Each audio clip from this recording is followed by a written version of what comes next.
species which are important nutritionally and culturally to local communities. And that leads into the next slide, please.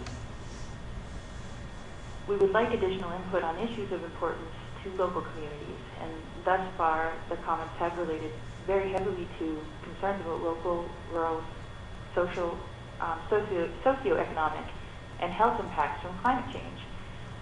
The impacts of climate change on culture, subsistence resources and habits, infrastructure needs, and stress on current infrastructure.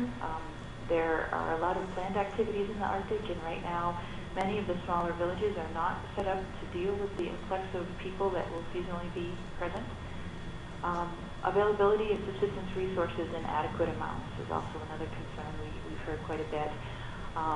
And anything that can be added to that, we would love to hear. And then next slide. Finally, we would like some ideas on how we can best work together.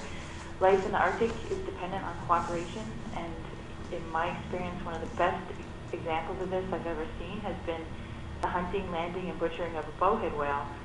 Everybody depends on everybody, and we've heard from this that research coordination improvements are needed to avoid things like duplication and logistics problems, avoid community overload, otherwise known as meeting burnout. We ask a lot, the federal government, state government, and others ask a lot of local people as far as participation goes, and it would be great to be able to coordinate this better so that we didn't get meeting burnout, we could get meaningful participation.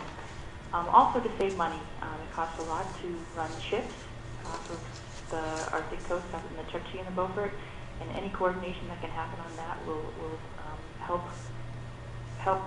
make things more economical to do research in the Arctic. Also